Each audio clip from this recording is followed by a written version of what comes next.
Hello, everybody. It's Eric from Trimmed and Burning, and welcome to week 4 online of our Bible study, where we're going through the Bible. We call it the Book Bible Study.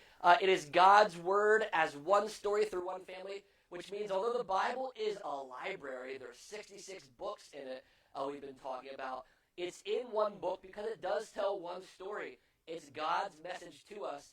And I think it's even more impressive than if he would have just written us one book. God wrote this book to us through over 40 different humans, so it would be impossible for anybody else to write this thing, right? Could you imagine trying to write a message to somebody, but you had to use 40 different people who never met each other from all different time periods to tell your one message? I'd be a little worried myself, but that's because I'm not God, right? So God is the one that's writing this to us. So although humans write this, don't let anybody deceive you that this is a man-made religion or man wrote this book. Man literally wrote this book with their hands, right? But the Holy Spirit is actually the author behind it. And the reason we know that is because God is outside of time, and the Holy Spirit's outside of time because the Holy Spirit's God, Father, Son, and Holy Spirit, and God can see the past, the present, and the future all at once.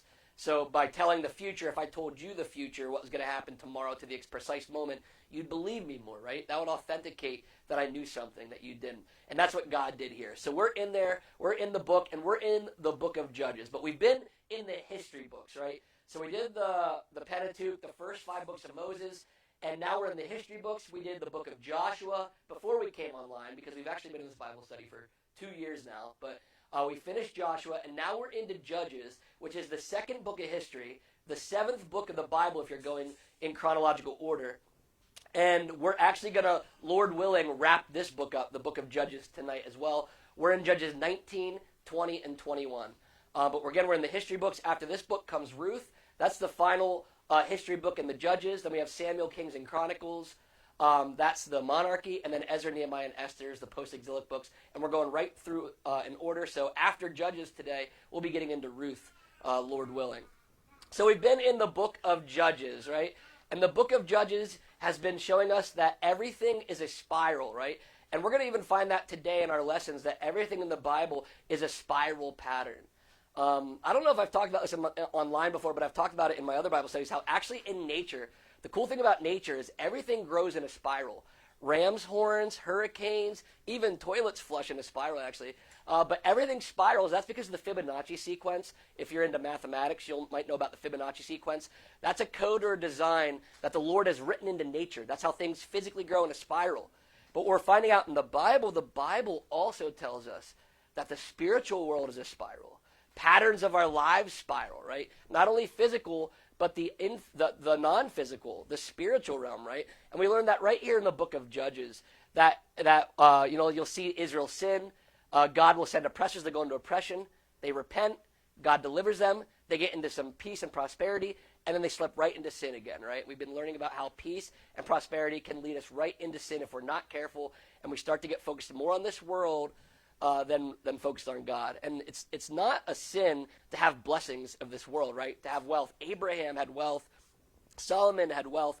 That's not the sin, right? The sin is, it says it's difficult for a rich man to get into heaven because you can start focusing on earthly goods, earthly rewards, and not heavenly rewards. But they're not sinful by any means. It's just you got to use them wisely and remember to keep your eyes on things above, not on things below, which would include wealth and all those things. But those are nice blessings. Health and wealth is blessings from God and everything. But we got to be careful when we have peace and prosperity because Israel shows us here in the book of Judges that you can slip into sin very easily. But we're learning here that there's spiral pattern in Judges, different people, different judges, different leaders, but the same problem with Israel, right? Different generations, right? It's why the things that we did are things our parents did and things our kids will probably do naturally. The trouble we can sometimes get into is because it's this spiral pattern of humanity, and we're all fallen and we all need God. So we're just going to jump right into what we did last week, just kind of recap quick for anybody who missed, and kind of refresh our brains.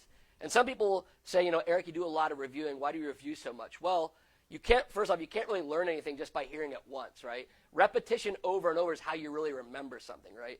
If somebody tells you or teaches you a fact once, you might remember it, you might not. But if they keep telling you this over and over again, you're going to have a better chance of understanding it. So it's always good to kind of refresh our brains of what happened last week. And not only to remember it and repeat it over in our minds so we get it better, but also it helps us segue into what's coming next. Because what we're finding is even in these books here, even as they end, sometimes they segue right into the next book because it's all about the time period and the story about what's being written and what's going on. So it's always good. And we're going to see here how even these stories of last week kind of dovetail into what's going on today. And what's going to go on today will dovetail into what we'll see in the next couple books. So Judges 17, we learned about this guy named Micah. Remember, Micah was from the hill country of Ephraim, and so he was an Ephraimite, right? And we found out that he stole 1,100 pieces of silver from his mother. Now, that was the same amount kind of tied into the Delilah story. Remember, that was the same amount that Delilah got bribed with to get Samson's, to figure out where his strength lied, right? So we find out that Micah steals 1,100 pieces of silver from his mom and then gives it back. That's how the story opens up. He's like, hey, Mom, you know that money you're missing? I stole it. Here it is. And she says, oh, bless you, son, which is maybe a weird reaction, maybe not. Maybe she's happy and blessing him because he's being honest. So it was good that he was honest, right? But I don't know if it's deserving of a reward to give back what you've stolen. But anyway, that's how it went here, which is really interesting. And Micah gives his money, the money back to his mom. And what does she go do? But she dedicates the silver to the Lord, which is great. She dedicated the silver to the Lord, but in a wrong way. She made a carved image and a metal image with the silver. She gave 200 pieces of silver to the silversmith to make this.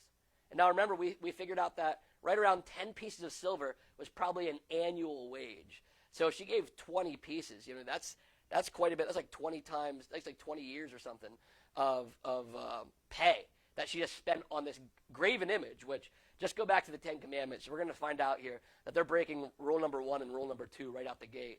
Rule number 1, don't have any other gods before Yahweh. Rule number 2, don't make any graven images. And they do them right here. So she gives glory to God, but she doesn't understand his true character, right?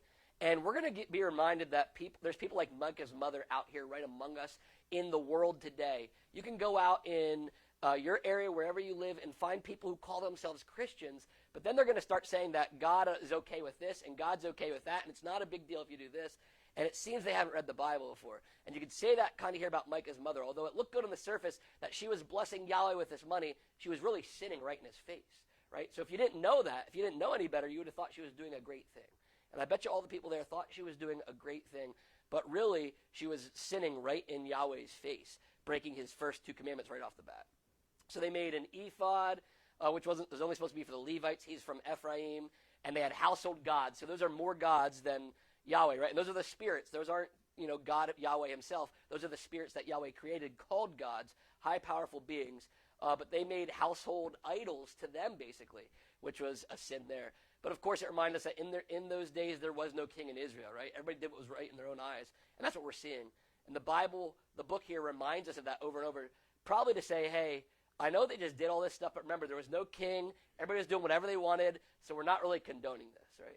So the book of Judges, we're going to see that even as we continue on here, it's going to keep reminding us, hey, remember, there was no king back then. Everybody did whatever was right in their own eyes, and it was terrible. And that's kind of where we're at even, we found out today in our own society. Everybody's trying to do whatever's right to them, and that doesn't get us anywhere if it's not what's right to God. So we learned that Micah found this, this young man of Bethlehem in Judah. He was a Levite leaving Bethlehem in Judah. He was traveling, looking for a job, although he could have had plenty of jobs because he was a Levite, right? But he kind of traveled through, and we found out Micah made him a priest for him, and Micah was so happy he was going to pay him 10 pieces of silver a year. He was going to give him clothing, and he was now going to be his priest. And Micah, well, the funny thing is, he got so excited that he ordained this priest, right? He got so excited that he was a Levite, which is funny to me because, yeah, he was following the rules that there was a Levite, but he broke the he didn't go through the process. You're not supposed to have your own personal priest like this, the way it was set up in the Old Testament, even though we have Jesus as our one, priest. But back then it wasn't set up like this. And number 2, Micah should have looked at that. He already got off on the wrong foot. It doesn't matter if you have a priest, if you have gods and other, This would be like saying at your church you had shrines to Buddha and Shiva and all this stuff and thinking and you're glad that you had a priest, a Christian priest there. It doesn't matter. There's a lot of other things going wrong here, right? So we can find out that things are they're a lot off in Israel here, and the people don't even realize it. They think they're doing great things, and they don't even realize it. And that was Judges chapter 17 right there about Micah and how bad it was with these idols. And then Judges 18, the last chapter we did last week, picked right up there, and this is where the tribe of Dan, remember, there are 12 tribes, and one of them right there was Ephraim. We talked about Judah. This is the tribe of Dan now we're going to be talking about.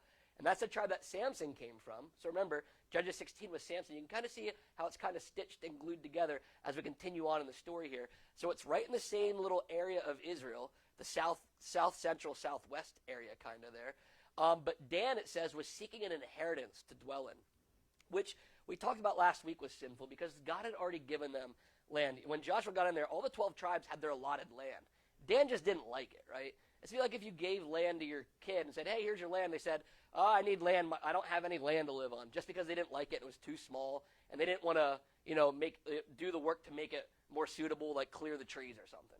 So here, the Danites didn't want to fight the people, the Philistines in the area, because it was just going to be too tough of a battle. So they're looking for more land, so they sent 5 spies, we learned.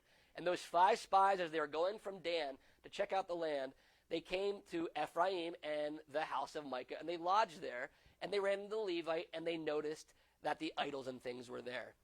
And they asked the Levite what he was doing, and he said he was just doing business there with Micah. He was living with Micah, being the priest.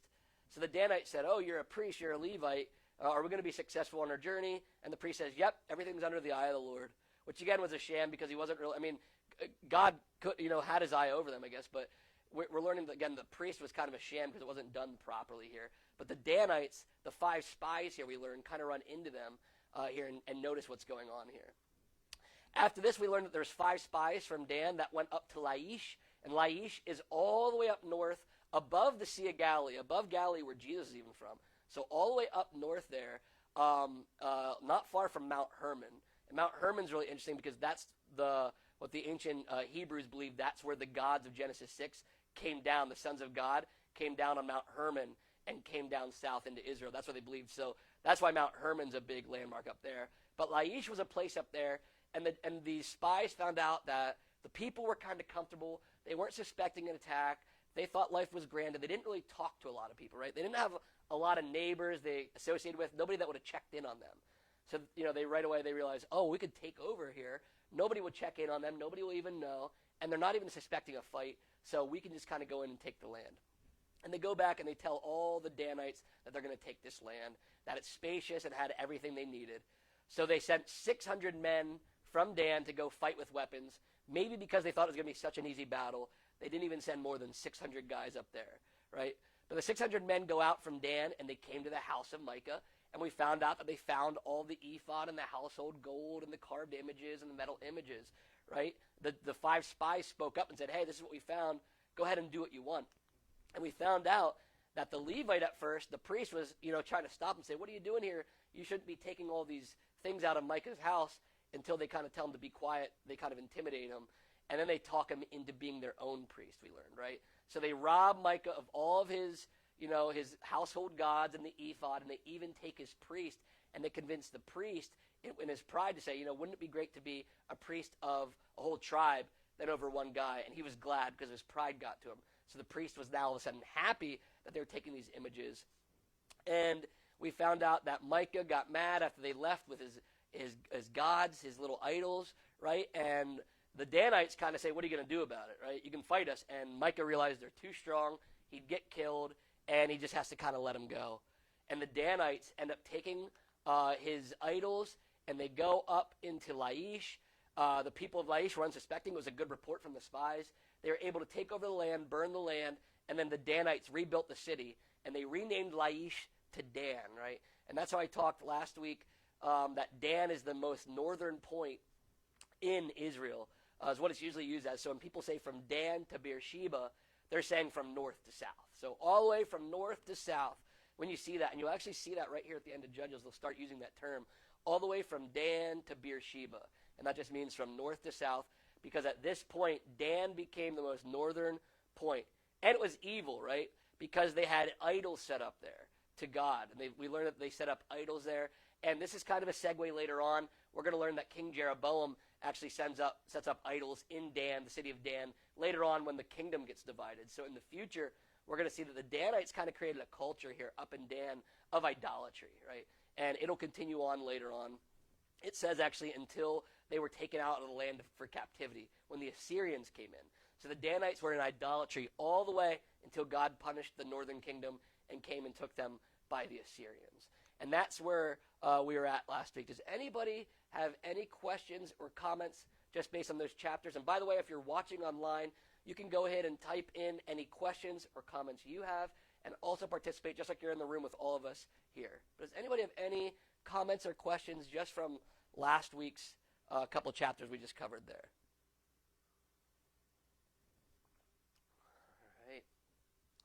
All right, it's pretty simple and straightforward, and it's going to be very helpful as we go right into Judges 19.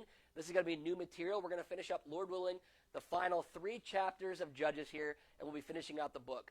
So Judges 19 starts out with a Levite and his concubine we're going to learn about. So a Levite, again, sojourning in the hill country of Ephraim from Bethlehem in Judah.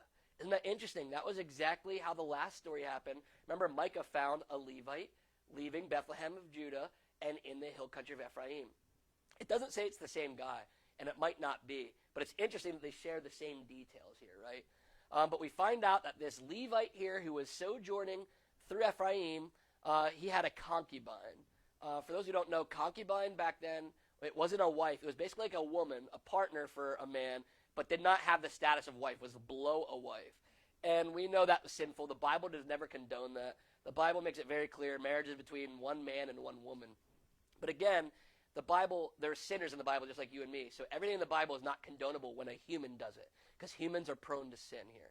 But he had a concubine here, which is not a really Christian thing to do or a godly thing to do. But he had another woman here, and it says that she was unfaithful to him and went away to her father's house. And sometimes interchangeably he'll call her his wife, the concubine, but it was really his concubine, which is kind of a lower status here.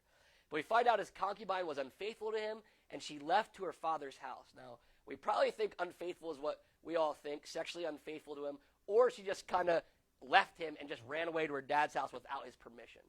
We do think it's what we usually think of when unfaithful based on the Hebrew, but it could go either way. Either way, it wasn't good. She went and stayed back in Bethlehem for 4 months with her father, away from her husband or her master, the Levite, who was sojourning through Ephraim.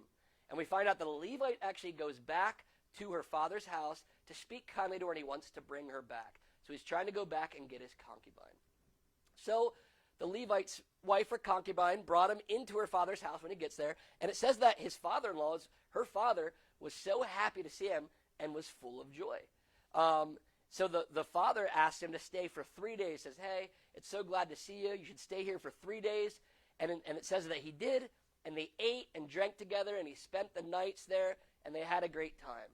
And this was very popular back then, by the way. Hospitality was so huge back in the ancient Near East. You'll see that even through the New Testament. When preachers were traveling around, it was people were supposed to be hospitable to let them in their houses, and they're supposed to treat believers and love them and be hospitable to them, let them in the houses. But that was the customary culture back then. So that's why we see the father-in-law. He's happy. It's his family, and he's allowing him to stay, and he's encouraging him to stay. He's trying to show his hospitality.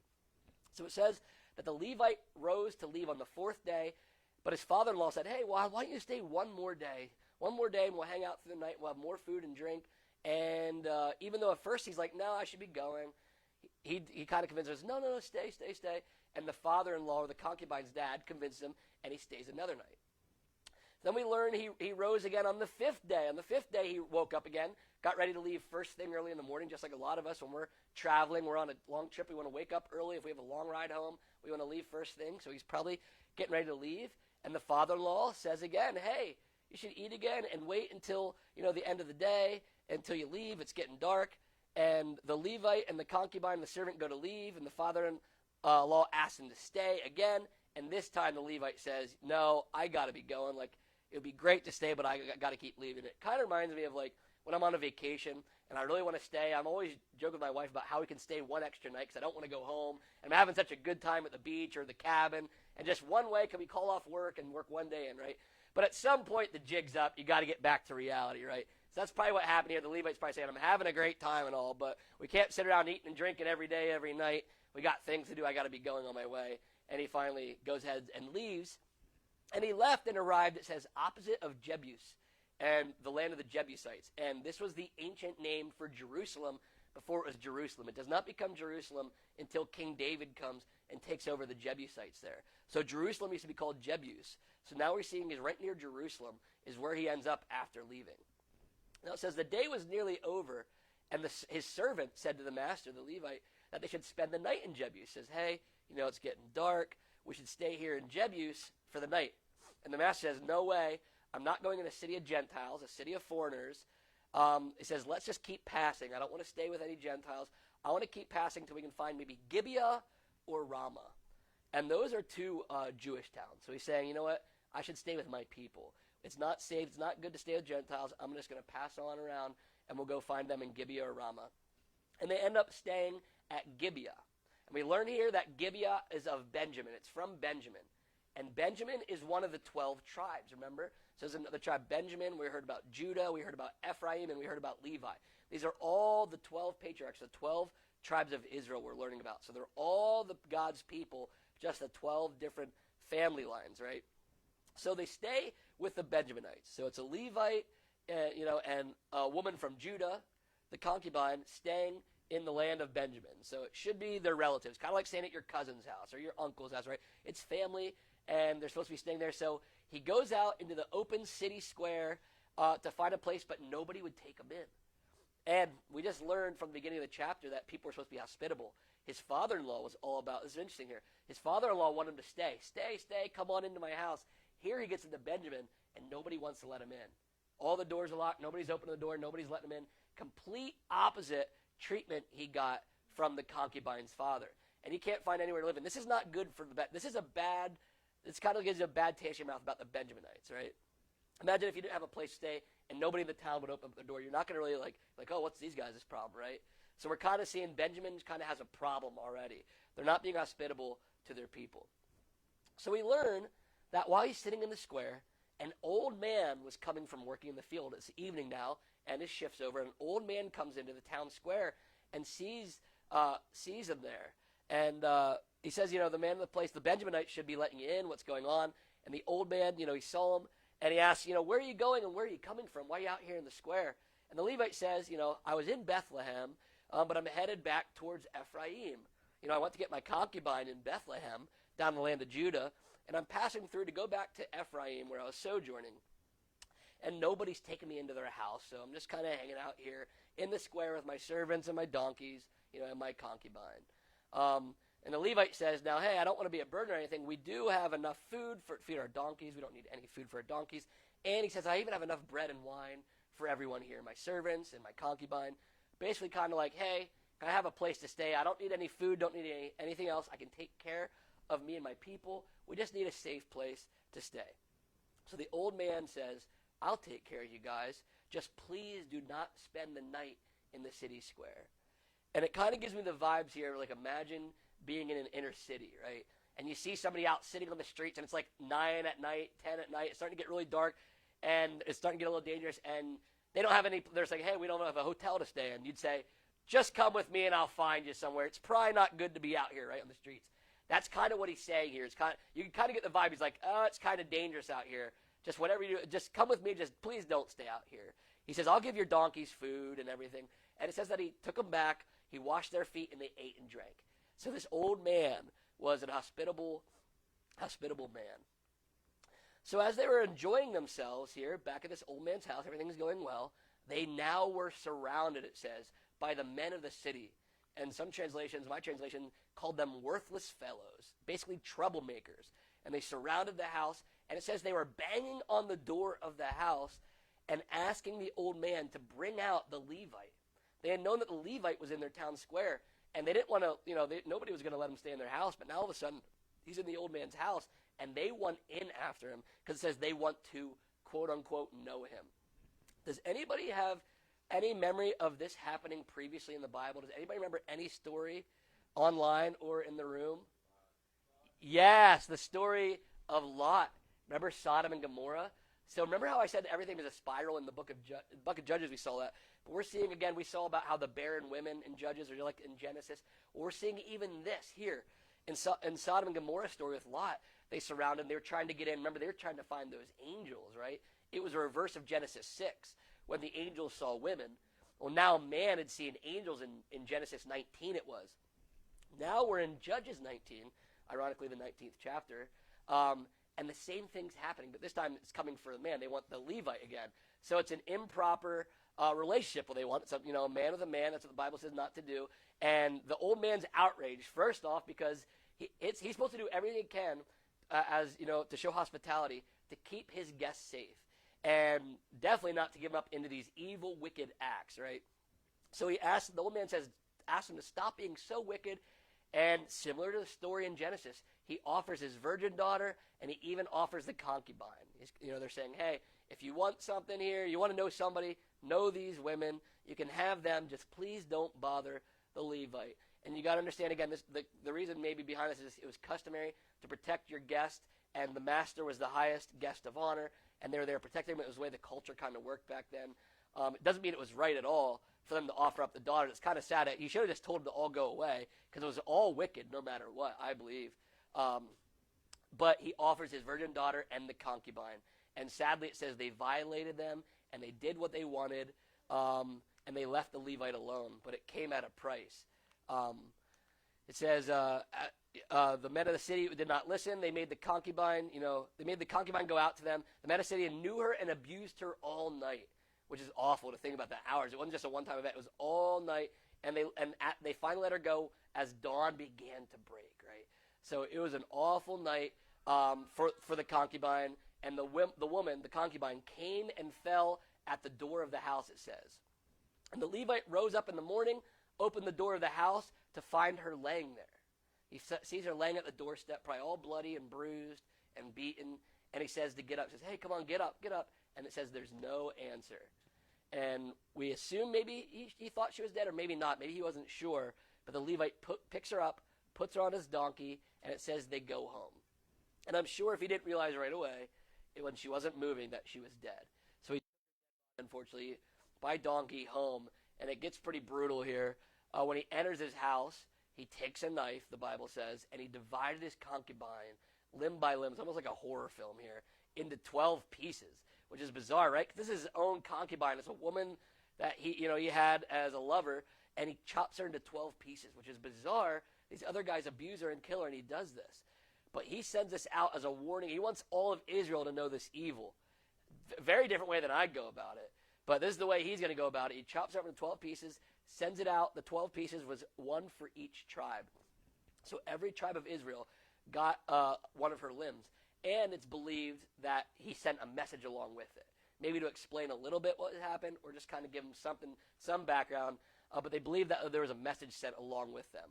And all the tribes said they had seen nothing like this before, ever since they came out of Egypt, and they should consider it, take counsel, and speak. So this is a big deal. It's like a horrendous thing. They had never seen anything like this before. And that was Judges 19. Well, that's a wild chapter. Does anybody have any questions or comments or thoughts based on Judges 19 right there? Yeah, Mike. Yeah, that's kind of brutal. Yeah.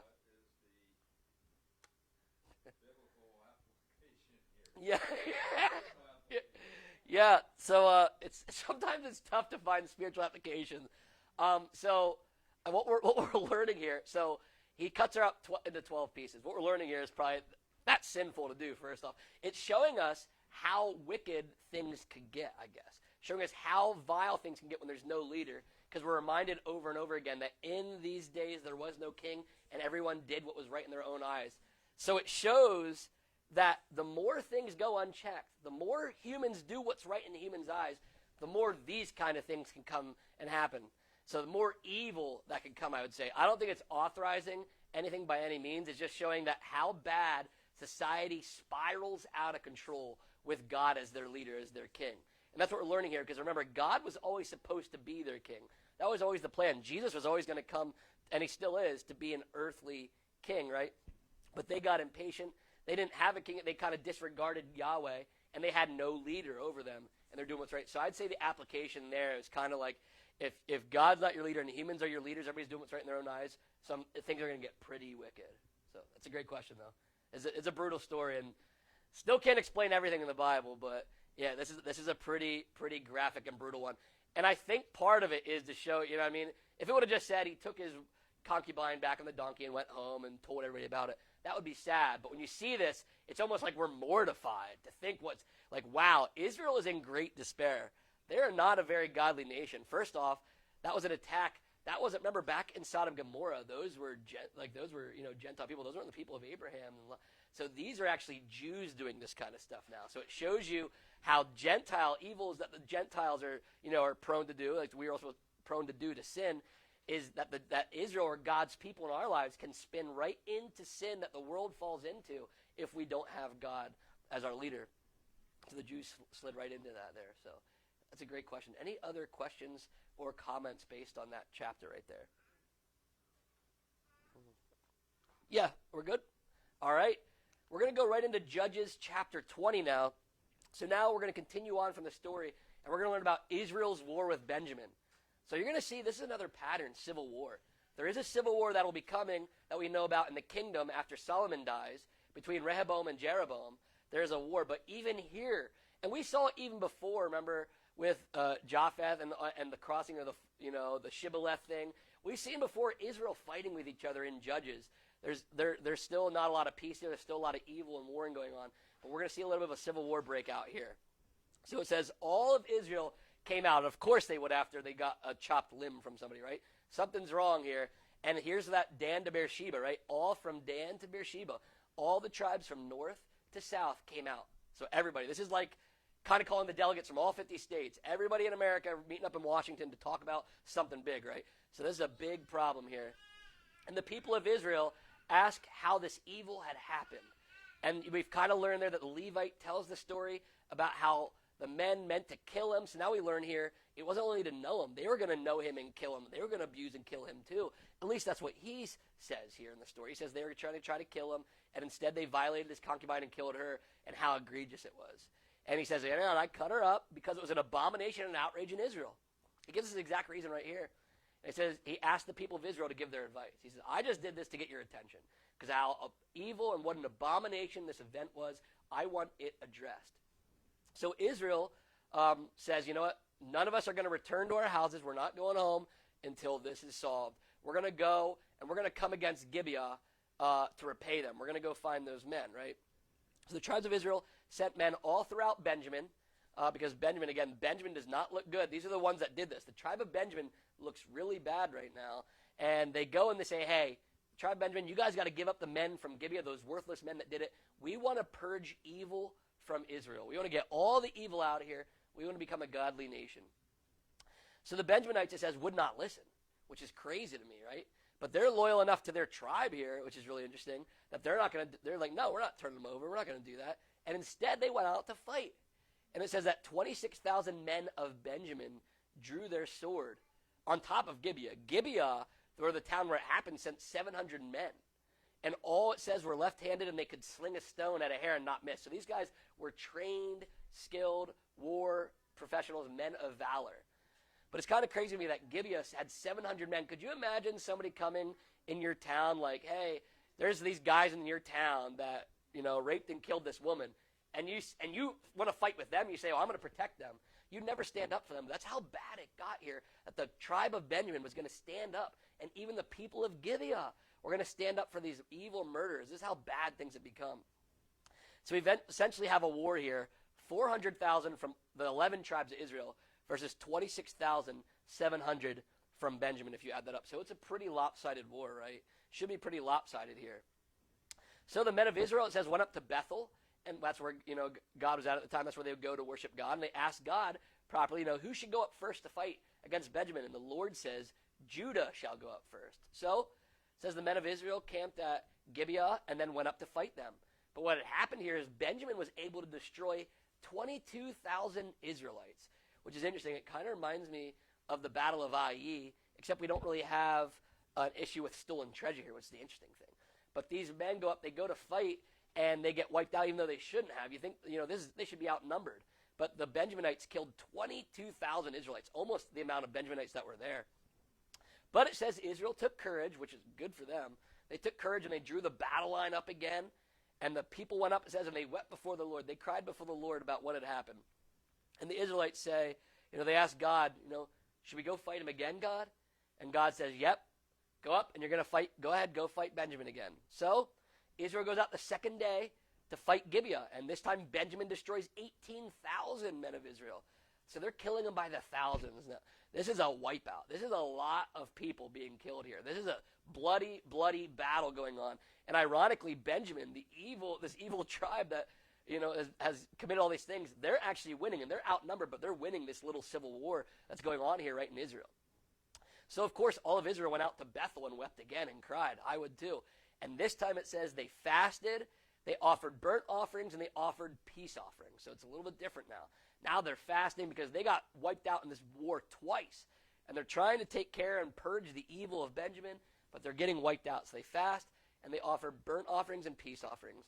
It says that Israel inquired of God, and now it starts to mention that the Ark of the Covenant was there. So it's showing they went to God's presence, the place where they were supposed to go and worship. And we even learn here that Phinehas was there ministering in those days. And if you remember, Phinehas was the son of Eleazar, and the Eleazar was the son of Aaron. So Phinehas is the third high priest in the line. So this is still early on in the priest lineage here. But it's saying that as this story is going on, Phinehas is the high priest right there. So it's kind of tying in people from the past that we know from previous stories, even in the first books of the Bible. So Israel says, God, should we just stop fighting? We got wiped out twice. What should we do? Should we stop fighting, or should we go out? And God says, go out tomorrow. I'm going to give them into your hand. And usually when God says this, not usually always, when God says he's going to give them to their hand, they always win. So this is a very definite answer. This time seems different. Third time, right? So Israel, it says, set up an ambush. They're going to fight a little bit differently here too. They set up an ambush around Gibeah. And they went up on the third day, just as they did in other times. Same kind of fighting line. So the people of Benjamin went out against Israel to kind of fight against them and left the city of Gibeah. They left the city, and as before, they started killing. Some of them on the highway said they started killing, and they got to kill 30 guys. So they probably thought, it was just like before. Benjamin thinks, wow. It says they think that Israel is routed again. It says, wow, we're going to wipe them out again. A third war. These people don't get enough, I guess. So they chased them out of the city. They start killing 30. They killed 30 of the Israelites right there in a highway that went right towards Bethel, I believe it says, to where God was to be worshipped. And Israel says, let's flee and draw them away from the city. It's kind of a plan that we've actually seen even previously in the Bible here. So 10,000 Israelites then ambushed Gibeah, it says, and the Lord defeated Benjamin before Israel. So Benjamin finally loses. 25,100 men of Benjamin were defeated on that day. That's nearly all their fighters, right? So they got pretty wiped out completely, and God really did give them into their hand. And Benjamin, it says, saw they were defeated this time. And then the story goes, and it kind of gives a detail. It kind of reminds you of the stories, kind of gives you the overview and says, all right, let's look more at what happened here. So now what it's going to do here in Judges 20 is zoom in. How did they do that, right? So it says that Israel gave ground to Benjamin out of trust in the ambush. So it's going to kind of amplify this. It says, so basically, the reason they gave all that ground to Benjamin is because they trusted that the men of the ambush were going to be able to rush into Gibeah and win and strike it with a sword and give the signal, which they did.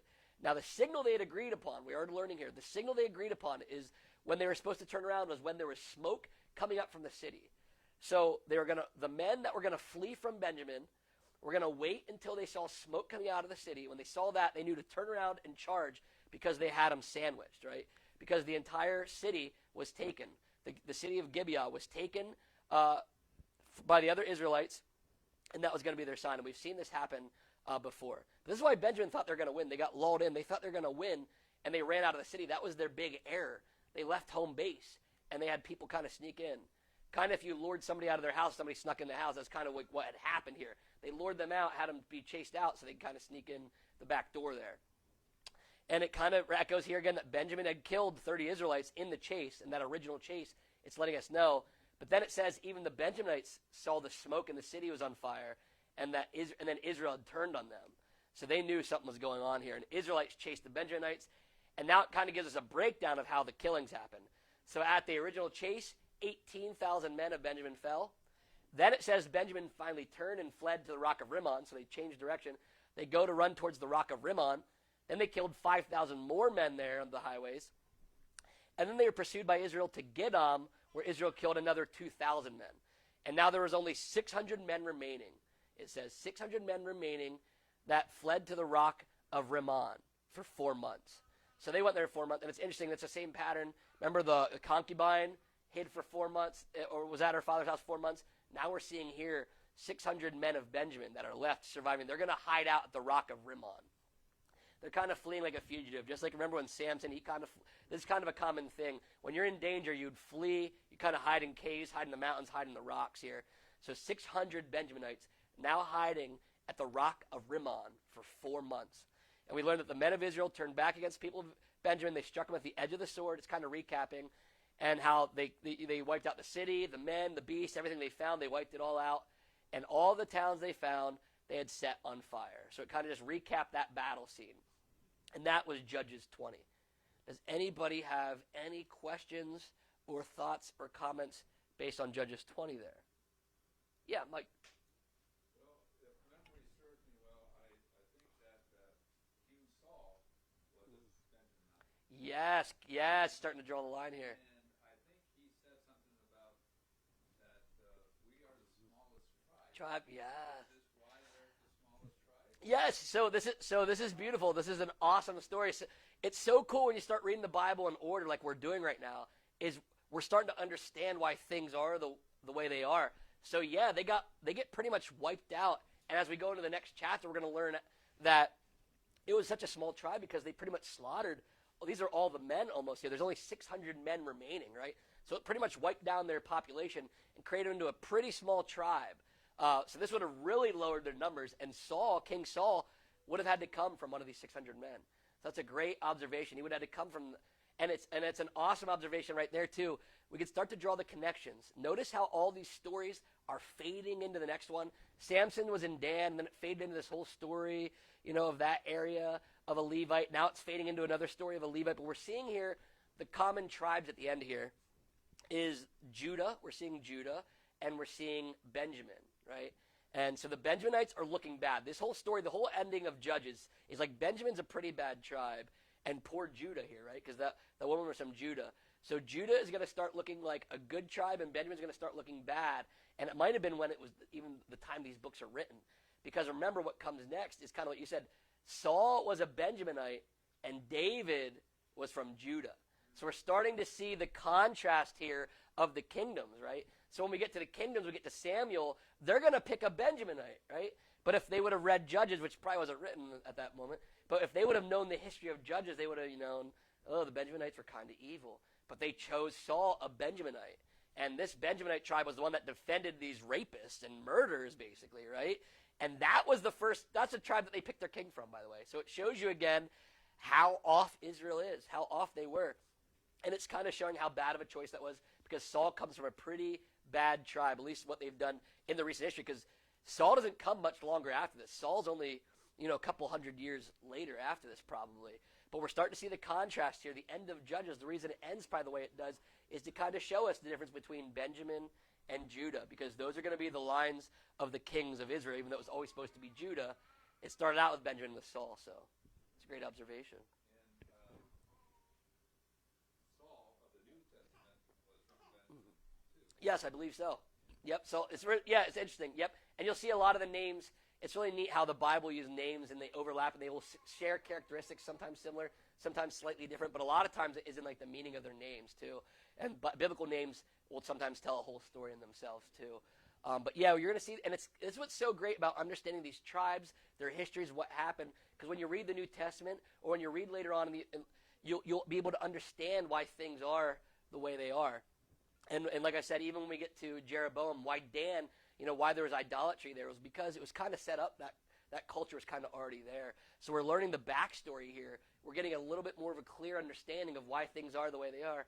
And you can read the Bible later on, understand certain things to an extent, but things become a lot more clear when you understand these backstories and who these tribes are. It's very confusing at first, but the more you go over this stuff, the more you kind of wrap your head around it. So, any other questions or comments on Judges 20 or anything we've talked about here? All right, and we're going to go ahead into the final chapter of Judges. We're going to wrap up the book tonight, Lord willing here.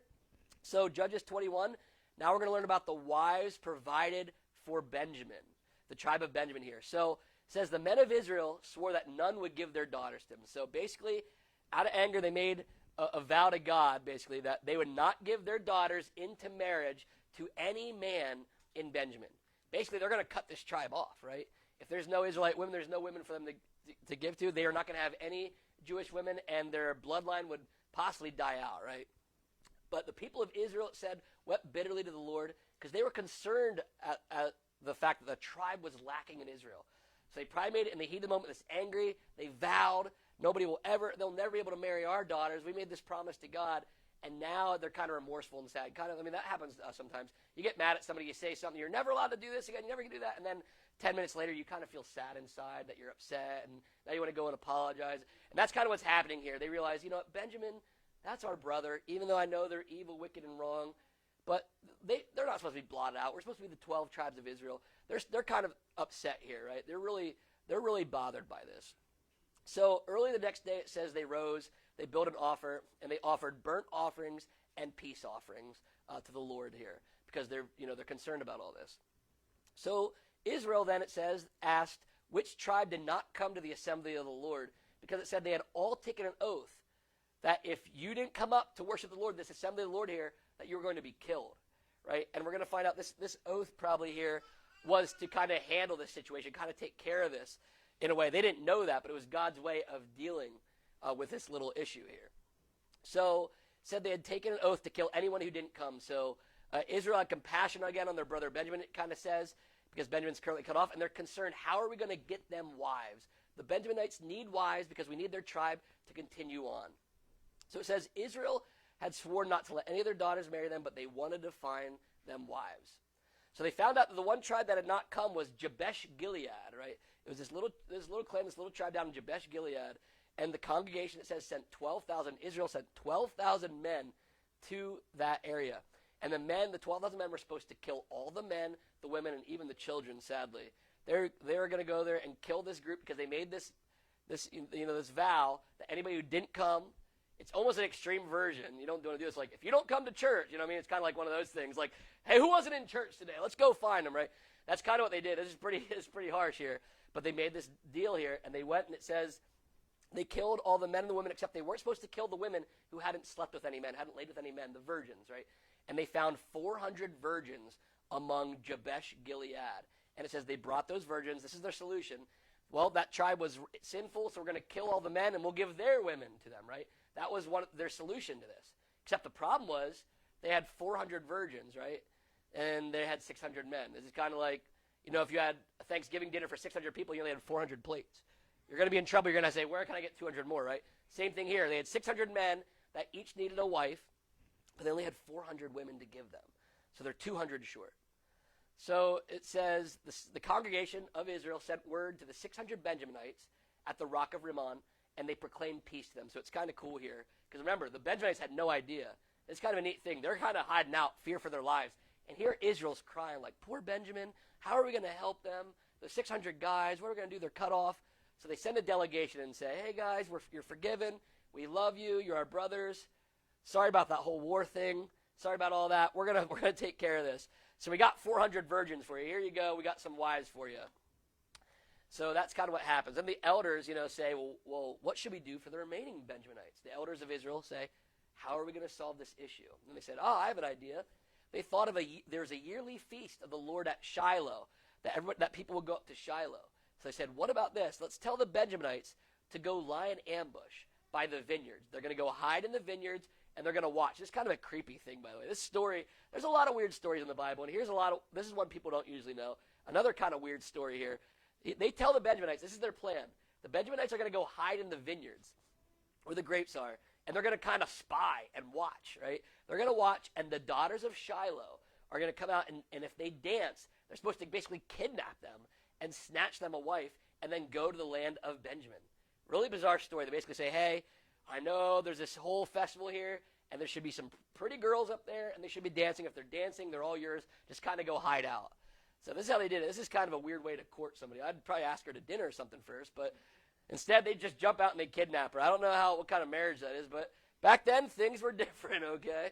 Things were very different. So, and again, not that this is even a good thing. This is a sinful way to go about a lot of things we're learning here. So they have this idea here. This is an interesting thing, too. They say, all right, you're going to go. You're going to spy out on these women. If they dance, you're going to kidnap them and take them for yourself. And when their fathers and their brothers complain to us, basically when they come and say, hey, what the heck did you guys do? And let the Benjaminites steal the wives. They said, we're going to say two things. The first thing we're going to say is, hey, can't be mad at us. We didn't take your wives, so we're not in trouble. We're not sinning. And technically, you guys at Shiloh never gave your daughters either, or else you'd be guilty, right? It says, so technically, you didn't break the vow because you didn't give your wives, and we didn't sin because we didn't come take them. So we're technically both innocent, and Benjamin is saved, right? So it's this little plan here, and this is not how it really works, but in human minds, this is going to be how it works. They kind of made rules and tricks to how they're not sinning, right? They're saying, well, technically you didn't give your daughters, they were kidnapped, right? And that's still a sinful way of doing this. The oath would have still been broken. If there was an oath that your daughters are supposed to go to God, it's this whole sinful setup. They're trying to do loopholes with God. I don't think that works, but they try to loophole here, where the loophole was we didn't steal them, you didn't give them, everybody's innocent, and the problem's solved. But I think there's still a lot of sin going on here. They can kind of explain it away, but God's not going to allow it to be explained away, I don't think. But it does say the men of Benjamin did take their wives according to the numbers of dancers. They took their wives back to Benjamin, and they rebuilt the towns and lived in them there. And after this, after they got their wives, now there was 200 more that got their wives, so all 600 men of Benjamin all had a wife now. So the tribe was set up to continue on. And it says that the people of Israel then departed from there. Every man went back with his own tribe, with his own family, and they all went to their own tribe's land. Almost kind of party's over, everything's solved. The delegation can return home, crisis averted, right? So they were all happy, everything was solved, so they thought. And then I love how the book ends here. That famous quote that we've heard throughout the entire thing. In those days, there was no king in Israel, and everyone did what was right in his own eyes. So that shows us right there, the fact that story ended there, I think will validate a little bit what I said here, that what they did there, even though they tried to justify their sin, I think they were still in sin, right? You can't justify and find loopholes to get around God's sin out of technicalities, right? But we're learning here that even when they tried to solve things, even when the Israelites tried to come solve evil, they still used evil, right? And you can't overcome sin with more sin. Don't ever pour on sin to get rid of sin. It only makes the problem bigger, right? So that was their problem here, but we've just learned throughout this entire book, we've now finished the book of Judges. We've learned that over and over and over through the generations, Israel continued to get more and more evil, and society was a wreck, mainly because God was not king of their society, right? And that's why we can look out into our society today. You can turn on the news, even though I try to avoid it because it's always bad news. There's not really a lot of good news. It's all bad news, and you're going to see all the bad news on there. There's going to be murders and killings and whatever. It's all because everybody's doing what's right in their own eyes. The government and the politicians are trying to solve it in their own ways, and people are trying to justify why they're doing things for themselves, and it's all because God is not the king of our society. Even though we call ourselves a God-fearing nation, we know there's really not a lot left of the people in America that believe in God and actually let God rule over their lives. So this Bible story here, and this book here is kind of telling us anytime God is not leader of society, it is absolute chaos. It is absolute havoc. And that's why in the cities it's always worse. There's more humans, right? More humans making more decisions. And if a city's not built according to God's standards, according to standards of Zion, they will build a Babylon, right? And we're learning that our cities today are just like the cities of the past, just like Gibeah. Unfortunately, you can probably look in the world news today and find a story that's somewhat similar to what we learned about in Gibeah here, because there's just evil in the world, and we need our king on earth. We need Jesus to come back, and he is going to come back in his second return, and will restore justice, and all this will be brought back together. So that is the end of Judges. Does anybody have any questions or comments about Judges 21, that final chapter there, or anything about the book of Judges or the Bible in general? So, I didn't realize this. There was they did what they saw was good in their own eyes. Yeah. Here as well. 'Cause I noticed in Genesis, I believe in Revelation as well, right? About doing what's right in their own eyes? Right in your own eyes, and it always seems like there's a lot of calamity and destruction around them as well. Yeah, so that statement, whenever you say, when it says, do what's right in their own eyes, or does what's right in his eyes or her eyes, that means it's always a bad decision. Almost always in the Bible. Almost always. Because they're usually not following God, especially here. Even if you remember Samson. Samson, when he took his wife earlier from Timnah, it said he took her because it was right in his eyes. So we even saw that it was right in his eyes. So it's showing here that it's selfishness. It's sinful to do what you want versus what God wants, right? It's okay if it's good in your eyes as long as it's okay in God's eyes too. But if you're just saying, hey, it's good for me, and you forget to check with God, that's a big problem. But I notice here again, too, in the book of Judges, if you look through it, that statement is put in there over and over and over again. So it's showing us that's a reoccurring theme. And that's basically, I say, if you want to encapsulate the book, I think it's Judges 21:25, I think is the last verse. That is pretty much with that verse right there. That sums up, I think, the entire book and the entire Bible where things go wrong. So, great comment, great question. Any other? So Yeah. in these past couple chapters, that the Israelites were having these assemblies and having bad decisions. Yeah. So who were or where were the judges that were supposed to be leading them? Where were they at? That's a great question. So, my guess, we're learning here at the end, there was an assembly and there was leaders, and we learned it says there was elders. We learned about elders, so there's like chiefs and elders of the tribes, but we actually don't see any judges. It's really interesting here. Because we pretty much, after Judges 16, 17 on, we're seeing just more of society. We're no longer seeing judges, and it's almost as if, now I don't know if this is completely true or not, but it's almost as if God's kind of like, you know what, I'm done raising up leaders for you guys. I rose up 12 guys now, and you guys keep spiraling out of control. So it's almost like God stopped. He's like, you know what? I'm not sending you another one because you're just going to screw it up again and kind of let this go. So it kind of, as the book ends, it's almost like God gave them their 12 chances. Their 12 chances up. We learned about 6 of the major prophets. Or 6 of the major judges. We get their stories, and there's 6 minor ones like Elon and Ibzan. But we're learning now that God at the end doesn't even send them there. So really, they're just kind of going off of what they think, what their top people thinks best. And we're learning that sometimes they did good things. They fasted and they offered offerings, but they still seem to make their own decisions and made poor decisions too. So that's a great question, great point.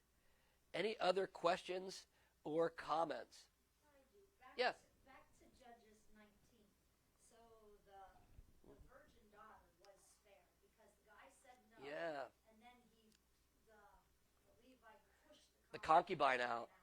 Yeah, I know. It's really, when you start looking at the details, it's really sad story. But yeah, if you go back there, because remember, he offered the virgin daughter, and the concubine, and the concubine was the one murdered. We don't hear anything about the virgin, so we assume then that she was able to stay in the house, which is sad. I mean, it's good for her, but it's weird how like one got chosen, not the other, and probably again because remember that concubine term, although it refers to her as a wife and use the term kind of father-in-law here. Concubine is not the same as a wife and was a lower status here.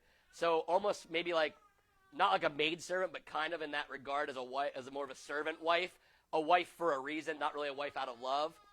So we see that there, that basically because of her status in society, probably got thrown out first because the other was a virgin daughter in the family, and this is kind of just a concubine.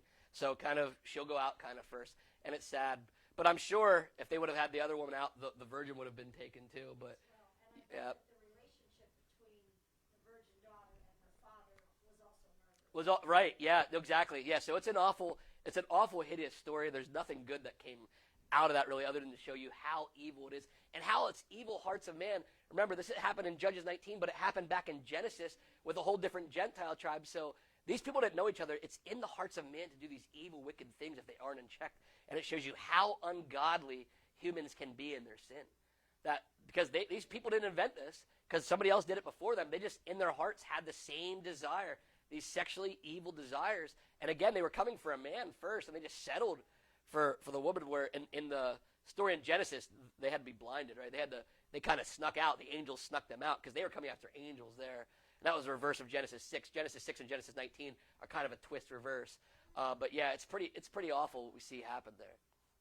Any other questions or comments? Do you want to speak to how horribly the women were treated compared to how Jesus left it? Right, yeah, which is beautiful. So the treatment of women was very different back then. You can actually even see some of this kind of stuff still happening in the Middle East, where it's very restrictive on the women. But back then they were kind of degraded quite a bit. But yeah, if you look at Jesus, you never see Jesus talk down to a woman.